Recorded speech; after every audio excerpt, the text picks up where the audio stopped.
Então, com base nessa exposição de motivos, o presidente da República enviou uma mensagem ao Congresso Nacional solicitando permissão para decretar estado de guerra em todo o território nacional por 90 dias.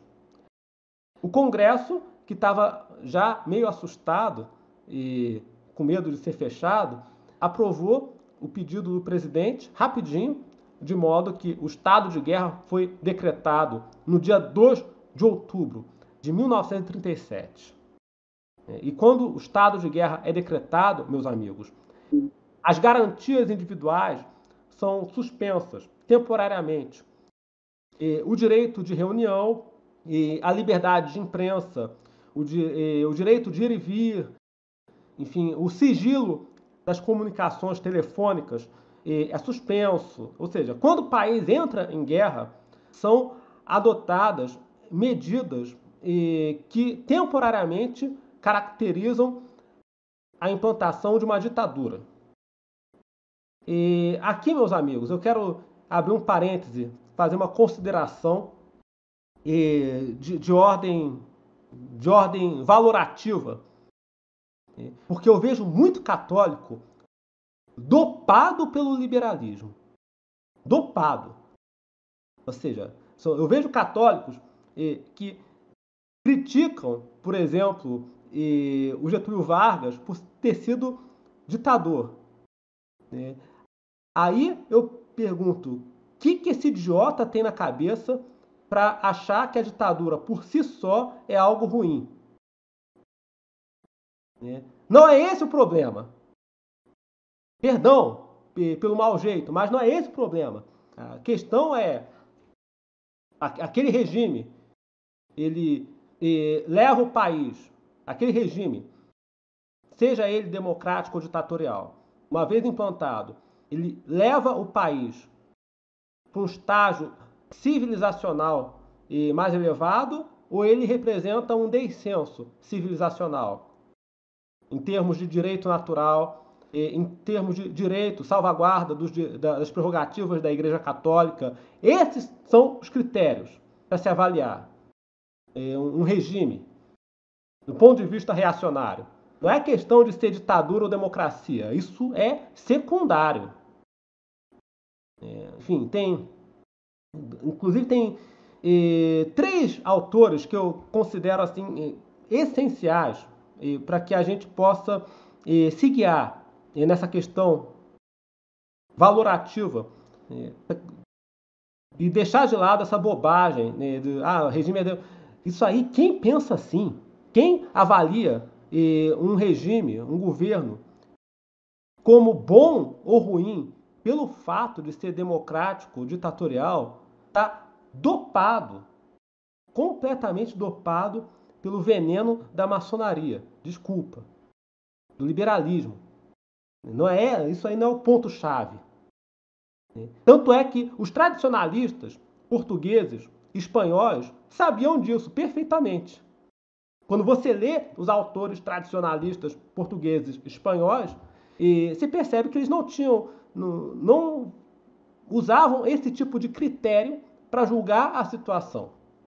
Tem 3 autores, vou citar. Um deles é o Donoso Cortés, João Donoso Cortés, o Marquês de Valdegamas, que no seu discurso, depois transformado em artigo, discurso intitulado Discurso sobre a Ditadura, que ele discute exatamente essa questão. Vale a pena ler. E tem outro autor, líder do movimento católico espanhol, foi ministro da Fazenda no governo do Francisco Franco, logo ali no comecinho do regime franquista, é o doutor José Larraz Lopes. E o livro se chama O Poder Político na Sociedade Hierárquica, de 1967. É o poder político em la sociedade jerárquica. E aí, com base desses autores aí, você percebe que não faz sentido nenhum tomar a vigência das liberdades individuais, enfim, como critério para avaliar para julgar se um governo é bom ou ruim. Não faz sentido isso. Não tem sentido nenhum. Tem outro autor, né, que fala a respeito disso, né, o Leandro Ángel Herrero, no seu livro O Governo Carlista. Então eu fiz esse parêntese para desanuviar um pouco a cabeça das pessoas que criticam. Eu acho que faz sentido, por exemplo, criticar o Getúlio Vargas porque ele era agnóstico. Faz sentido criticá-lo porque ele tinha uma relação oportunista às vezes até parasitária com o movimento católico no Brasil. Faz sentido criticá-lo, por exemplo, que ele só agia sob pressão, às vezes ele agia mais sob pressão do que por convicção, em algumas medidas ali que foram adotadas e tal. Enfim, agora, o fato de ser ditador, isso pouco me interessa. Você, existe uma confusão, algumas pessoas fazem uma confusão entre ditadura e tirania. Tirania é algo ruim, porque viola o direito natural. Ditadura nem sempre é ruim. Muitas vezes é a ditadura que salvaguarda o direito natural e impede o país de afundar no caos, na revolução. Temos que levar isso em conta, meus amigos. Pode parecer um paradoxo, mas muitas vezes o regime de força é o único expediente hábil a salvaguardar o direito natural, as prerrogativas da Igreja Católica, a soberania nacional. Isso sim importa. Não as liberdades e os direitos do homem, enfim, trazidos pela Revolução Francesa. Isso daí é uma mentalidade iluminista. Então, eu fecho aí o parêntese, né? Desculpa, por favor, me corrijam os padres da tradição, se eu tiver equivocado, me corrijam em público ou privadamente se eu tiver equivocado, mas eu vejo muita confusão nessa discussão a respeito de avaliar os regimes e formas de governo. É, é que as pessoas pensam que só o que importa é a liberdade delas, mas liberdade pra quê, né? Porque no caso, por exemplo, aquele Gabriel Garcia Moreno, ele não agia praticamente no seu modus agente como ditador, e ele precisava fazer isso em alguns momentos, por exemplo, para impor a civilização católica. Então, não é? Sem dúvida, quem estudar o governo do Gabriel Garcia Moreno vai constatar que ele teve uma certa dificuldade para consolidar a unidade do país, e isso não foi feito com facilidade, com democracia, não. Então, imaginem se o Gabriel Garcia Moreno deixasse frear por esses pruridos legalistas, né? Enfim. E outra coisa, né? Aí outro erro comum, legalismo. Eu tenho até um medo. Ah, tá na lei, tá na Constituição. E daí, meu Deus do céu? Tá na Constituição, você vai na missa nova, né? Aí, Ah, meu Deus. Imaginem vocês, desculpa, imaginem vocês se Dom Marcelo Lefebvre fosse legalista. Ah, eu vou esperar a autorização de Roma para fazer as sagrações. Não tinha fraternidade. Olha, eu tenho até um medo, viu, pessoal, quando eu escuto essa conversa. Ah, tá na lei. Nossa Senhora.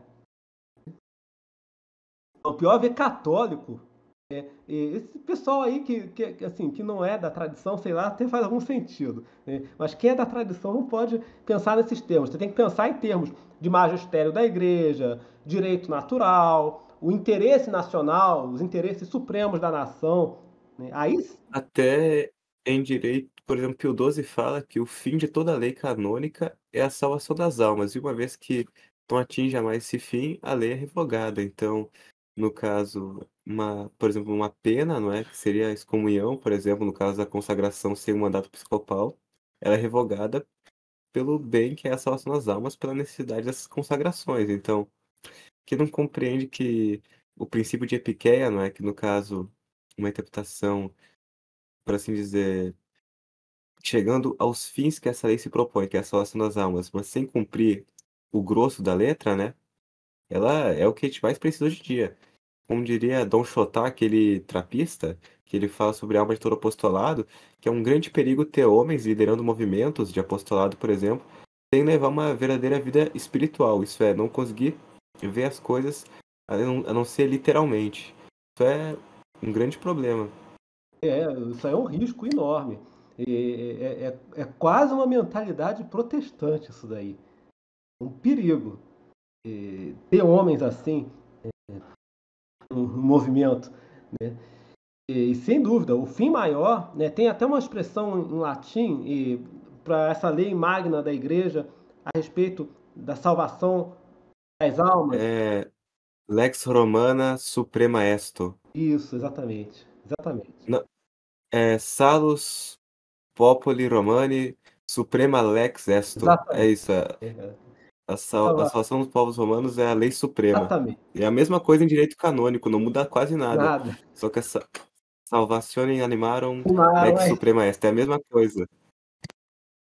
exatamente, eu lembrei. Animaram. Está numa conferência do Padre Hessia, aqui no canal, inclusive, que ele cita essa expressão em latim.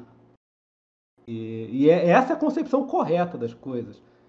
Então, por isso que eu fiz esse parêntese, né? Interrompi um pouco a linha expositiva, porque eu vejo católico, às vezes, totalmente dopado por uma mentalidade liberal, legalista das coisas. Então, o que esse cidadão tem na cabeça, meu Deus do céu?